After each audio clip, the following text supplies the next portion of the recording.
Oi oi. Oi oi. So, I've been wanting to talk about The Boys for a long time now, ever since the end of season 2, but just there never seemed to be the right opportunity. But seeing as how season 3 just wrapped up, and I think that probably The Boys season 3 was the best season, or at least it was probably my favorite season so far, it seems like the perfect time to talk about the show because I genuinely love this show and I think this show is probably the best show on TV right now, or at least it's my favorite show on TV right now because it's so good. The political satire and the satire it has on the entertainment industry and on the superhero genre as a whole is genuinely amazing and really fantastic. And I think one of the reasons why it is so strong is because they kind of just take the piss out of everything, which is just so good. No matter what side of the political spectrum you're on, whether you are liberal or conservative or somewhere in the middle, the show doesn't care because they will just take the mick out of everything. They will take the mick out of corporations. They'll take the mick out of corporations and their LGBTQ stances and all that stuff. It's genuinely really thought-provoking and really entertaining and funny. I mean, the showrunner and the writers definitely have their own political stances, and they do inject that into the message of the story of the show, but it kind of doesn't matter because they do just take the mick out of everything, which I just love. Seasons 1 and 2, I genuinely love, though it has been a while since I've seen them as I've only seen them the one time, but I do want to go back and rewatch them just because they are so good, and I remember loving the season 2 finale a lot. I remember being so tense and thrilling, and I genuinely love the moment in the season 2 finale where Ryan unleashes his heat vision, pretty much killing Becca and Stormfront, and you see Butcher walk towards him with a crowbar, and you're just like, oh my god, is he gonna kill Ryan? And then, I think it's like he's trying to stop Homelander or something, but, it was genuinely so thrilling and so tense, and I love the way it set up season 3, and just the first 2 seasons of The Boys are so good, but season 3 to me somehow just takes it up to the next level. I genuinely do think it was my favorite season, or at least it was my favorite season to watch just because, to me anyways, I didn't think there was a single bad episode in this season. I gotta tell you, it was perfect. Perfect. Everything, down to the last minute details. In fact, I was actually quite surprised to see the reaction on Twitter after the finale where people were quite mixed on it, and I was like, how? It was really good.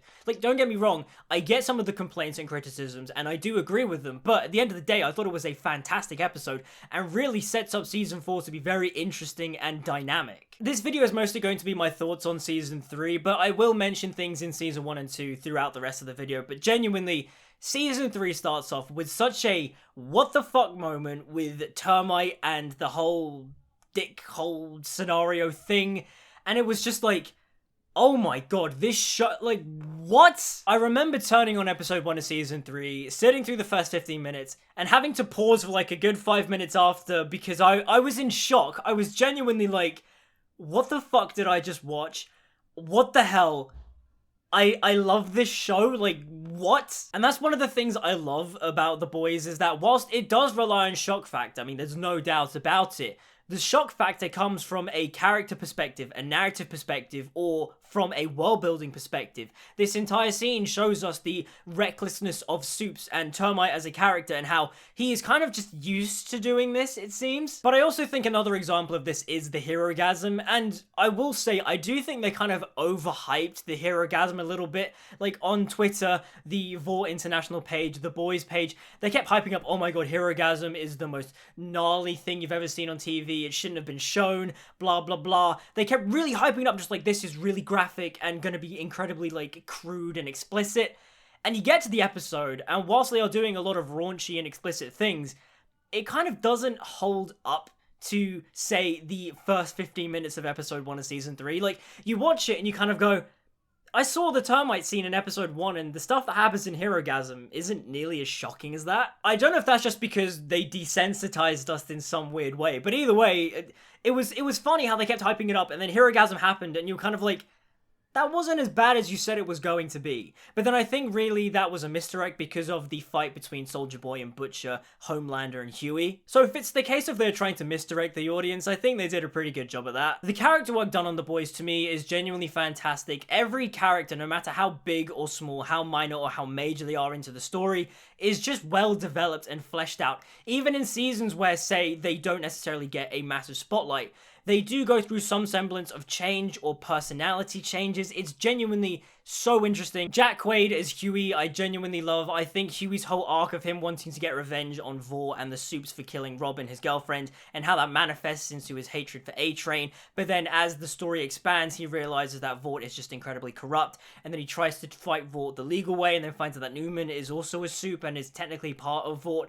All that stuff is genuinely fantastic, and seeing his character evolve throughout the seasons is so great, especially in season 3 when he starts taking the temporary V and how that impacts his relationship with Starlight, because he feels like he is the weak one in the relationship because Starlight obviously has powers, and Huey feels like, you know, he needs to prove himself, he needs to save her, even though she doesn't need saving, and it's so really well done. I like the way they wrap up that whole arc between him and Starlight in the finale, where instead of taking the temporary V, probably getting himself killed, he ends up giving Starlight a power buff, helping her save herself, which I think is really good. And speaking of Starlight, Erin Moriarty's Starlight, I genuinely love, and one of the things that I love about Starlight is how, similar to Captain America in the MCU, she is very consistent throughout each of the seasons. Her moral compass doesn't necessarily change, although by season 3, she realizes she can't play the Vought system, the celebrity system anymore, and so she kind of joins the boys, but still has a massive following on social media. But it's the goodness of Starlight that is just consistent throughout the whole seasons. Her ability to be so kind-hearted, so pure, and so altruistic is just one of my favorite things about the character. Now getting on to the main man himself, Billy Butcher, played by Carl Urban. Oi, oi.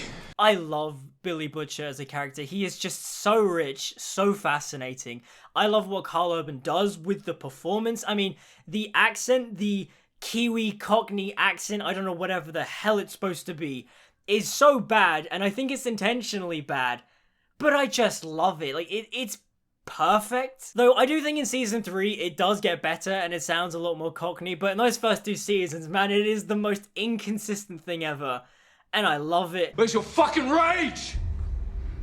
Your self-respect! But for me, the whole narrative through line throughout all 3 seasons with Billy Butcher has genuinely been fantastic. Him in season 1 hating Supes because Homelander stole his wife, finding out that Homelander actually raped and impregnated his wife, which in itself caused Butcher to have an irrational hatred towards Supes, which does eventually fade throughout the season slightly until you get to season 3 where he starts taking the temporary V and starts to like the adrenaline rush, the power, and he essentially becomes the thing he hates. Is genuinely fantastic because by the end of the show, I'm assuming Billy Butcher is going to die because the temporary V is killing him.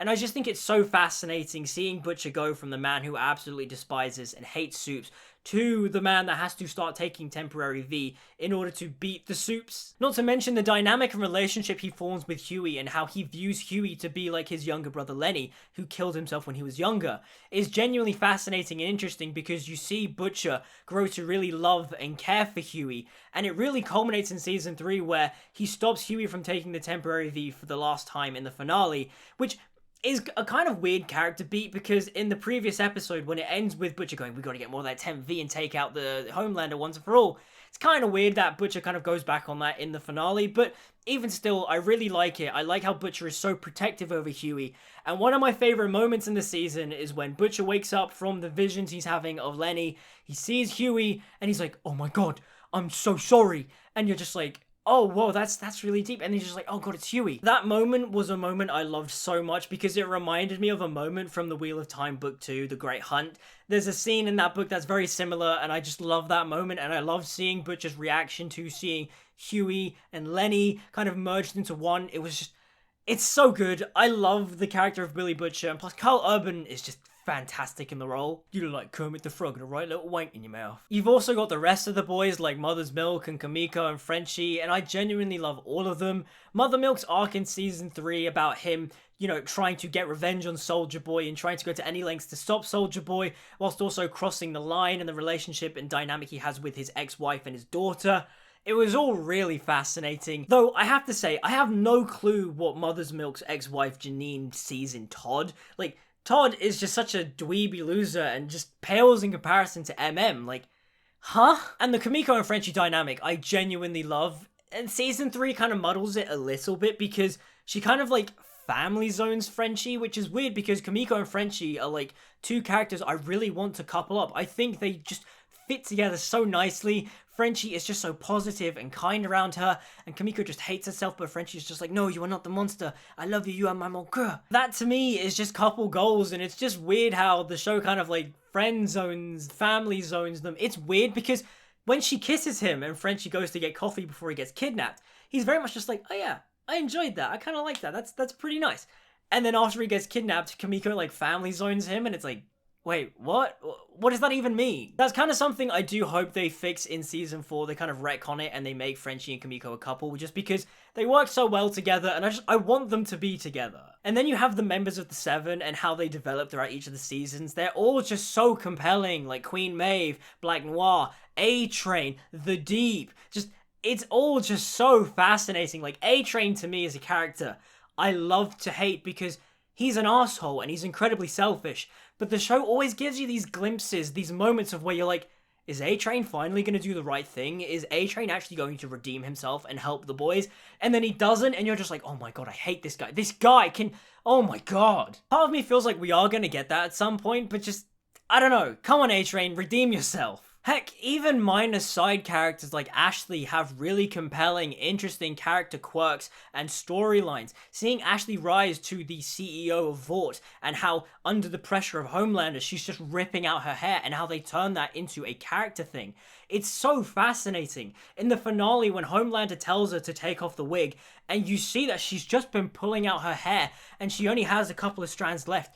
It's genuinely heartbreaking. But also the show makes it a multifaceted component to her character because they even make it like a kink for her. Like when she's having sex, she's like asking people to rip out her hair. It's genuinely fascinating and interesting stuff. Like the tonal management in the show is amazing because they can 1 minute make something like Ashley ripping her hair out be kind of funny and comedic, but then they could also make it incredibly heartbreaking and tragic, which I think is just really well done. It's good writing at the end of the day. Speaking of good writing, let's talk about the best character, my favorite character of the entire show. Anthony Starr as Homelander is just the fucking best.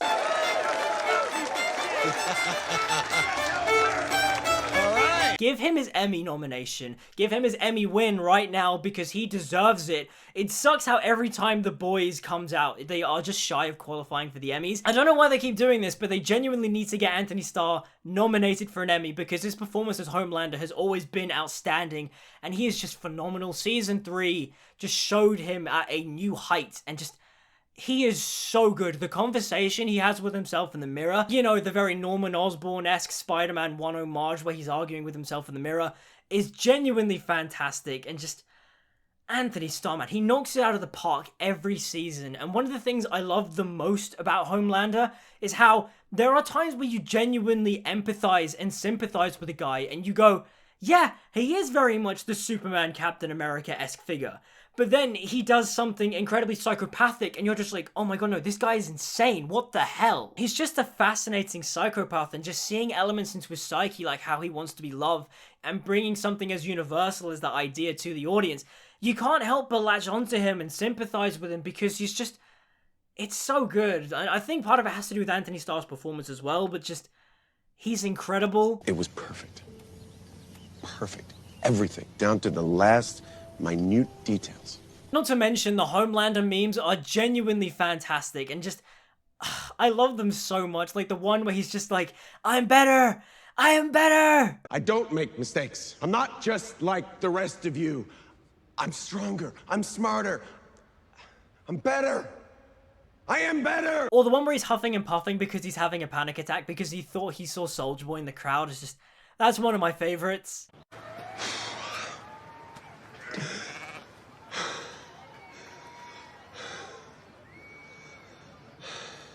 But also, the one that ends the season, the one that's kind of just blown up all over Twitter and stuff, is the, alright! Alright! I love these memes. They're so good. You fucking...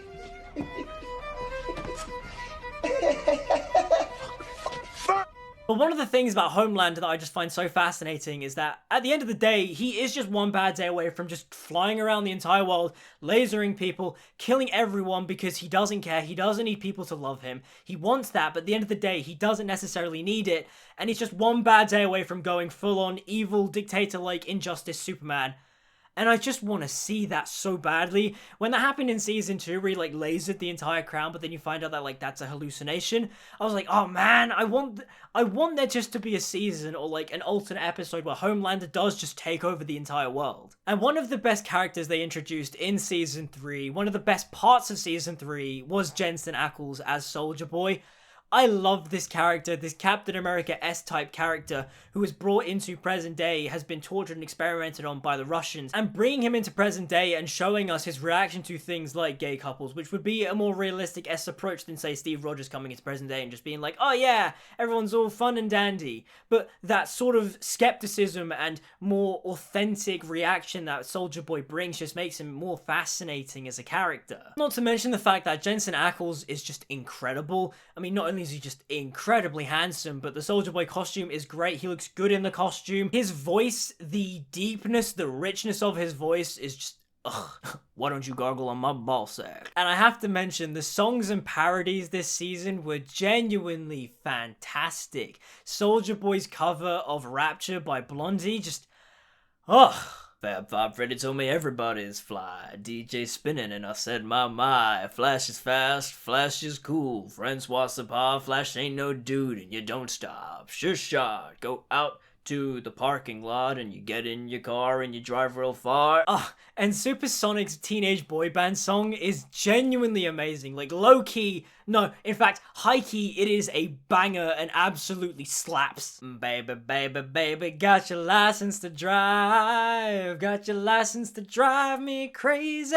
Now, getting onto the finale of season 3, I genuinely thought it was fantastic and left us in a spot where not only was Homelander in a position of power, which was the opposite of where he was at the end of season 2, but also it reveals to us, the audience, that Homelander can pretty much get away with anything and have a following because people just love the idea and concept of Homelander. But not only that, it also set up little story elements that can be carried over into season 4. To me, it wasn't meant to be a wrap-up of the entire storyline set up in season 3, but it was more like a, hey, we're going to wrap up some basic parts of season 3, but we're also going to leave things open for the next 2 seasons. Though, I don't know how much story they can tell, because in my brain, I think 5 seasons is probably the max this show can go on without the show feeling kind of stale in a way, because there's only so many times where you can have Homelander either win or you threaten to depower him or kill him, and I think if you go more than 5 seasons, you're kind of dragging it out at this point, because I feel like ultimately that's where the show is leading to, either Homelander depowered or Homelander dying. But the place where we leave Homelander at the end of the season 3 finale is genuinely terrifying, because he realizes that he can now get away with anything. He can kill people in broad daylight, act on his selfish impulses, and people will cheer him and support him because they love him. And that's really horrifying. Not to mention the fact that Homelander now has Ryan and is treating Ryan like his son and is basically going to corrupt Ryan, and I just find that to be so interesting and fascinating. Like, how is Homelander going to act as a parent? That's what I find so fascinating, because the scene he has with Ryan at the beginning of the finale, where he goes down to Mallory's house, he sees Ryan and he talks to him and he forgives him for what he did to Stormfront in season 2, basically going, you're incredibly powerful, and at the end of the day, us heroes, us supes, we make mistakes, people die or get injured, and that's okay because that's part of the process. He's a very understanding father figure, but also he's incredibly unstable and can snap at any minute, so I have no idea where this is going, and I genuinely cannot wait to see how this develops in season 4. In fact, the whole theme of fatherhood that was littered throughout the entire season finale I thought was fantastic. The scene where Soldier Boy tells Butcher the story about his father and how his father never approved of Soldier Boy. Even when Soldier Boy went and took the V to become a hero and to be popular and famous, his dad saw it as cheating and saw him as a massive disappointment, which the show then parallels with Soldier Boy being incredibly disappointed with Homelander, who we find out is his biological son, which was genuinely a logical but also fantastic and shocking twist. It's just so good when Soldier Boy looks Homelander in the eye. Homelander is looking for that approval and just goes, you're a fucking disappointment. I love that. It was so powerful. I don't know if I've just got daddy issues or something, but I really latched onto that theme, that thematic idea of fatherhood in the finale, and I loved it. Plus, the setup for Ryan's arc in season 4, him now under the wings of Homelander, I thought was great payoff and a great contrast to the end of season 2, where Ryan goes with Butcher, and now at the end of season 3, Ryan goes with Homelander, because at the end of the day, it's just really impactful towards Billy's character, because again, Butcher should not have severed ties with Ryan. That was a dumb mistake. He did it because he thought he was trying to protect him. But at the end of the day, him pushing Ryan away essentially led him into Homelander's arms. Now, I don't think the season 3 finale was perfect by any means. In fact, I think some of the criticisms lobbed at it are valid. I'm not a fan that they let Queen Maeve survive, seeing as how she tackles Soldier Boy out the building as he's doing his big depower energy blast thing. And she obviously lost her powers as they were falling through the air, and she fell a good long way down, so she should have been dead. But then again, I can kind of excuse that because they want to keep Maeve around, and I kind of like that they want to keep Maeve around, and just, I don't know, it's a double-edged sword. But one thing I will defend is the way they killed off Black Noir, because I genuinely found that to be really fascinating and interesting, because it played into the Homelander-Black Noir dynamic that we've seen throughout the past 2 seasons, where Homelander really trusts Black Noir, and finding out that Black Noir knew that Soldier Boy was his father was a real deep cut for Homelander, and he couldn't forgive him, and so he killed Black Noir. That in itself just made sense and paid off their friendship in the past 2-3 seasons, and I thought it was quite effective. Yes, it would have been nice for Black Noir to face off against Soldier Boy and give Soldier Boy some semblance of comeuppance or revenge, but at the end of the day, I didn't mind it because it came from a character point of view between Homelander and Black Noir. Also, I do have to quickly mention and praise the sort of Roger Rabbit style animation thing that they did with Black Noir, how Black Noir basically has imaginary cartoon friends that he sees because of his brain damage after Soldier Boy beat the absolute shit out of him in the past.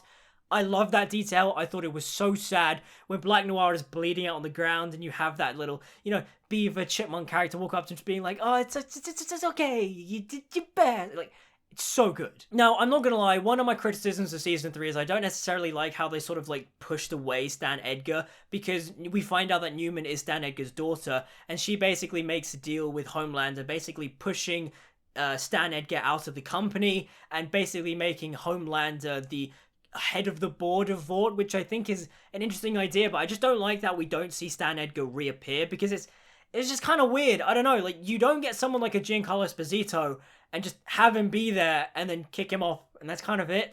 I feel like there needs to be more of a payoff to that. But that's the thing. I trust the show and I trust its showrunner. And I know at the end of the day there is a plan. I think Eric Kripke said that he wanted to keep the show on for at least 5 seasons. And 5 seasons to me sounds roughly about right, because one more season of Homelander either being on top and maybe you depower him, or 2 seasons of Homelander being on top and by the end you kill off Homelander and you kill off Butcher. That to me just seems about logically right, because if you go longer than that, then I do feel like you're kind of just dragging out the whole conflict of the show, because we know at the end of the day, Homelander is going to die and Butcher is going to die. Whether Butcher dies by the hands of Homelander or Homelander dies by the hands of Butcher, it's yet to be seen, but I can definitely see the both of them dying by the end of the show. And that's the thing, because I know / I'm expecting more seasons to come, I didn't mind the fact that season 3 didn't wrap up everything, because why would you do that? You need to leave some story threads hanging open for later seasons to fill out. But at the end of the day, I just want more of the boys. I love this show. The gap between seasons 2 and 3 was just too long. I know that was due to the pandemic postponing filming and all that stuff, but still, just the gaps between season 2 and season 3, I want season 4 now. I know they're probably shooting it around about this time now, but I need season 4 ASAP. When season 3 ended, I was like, no, give me more. I need more of this glorious content. The writer's room, the parodies, the satire of this show is genuinely fantastic, but also the drama and the characterization is so rich. I just need more of this in my life. This is just good television. It's not even just the fact that it's a good superhero show, a good comic book show. It's good television, compelling characters, interesting stories and themes and ideas, and just, it's so good. It's genuinely one of the best shows on TV right now, and I cannot wait for season 4. I love this show.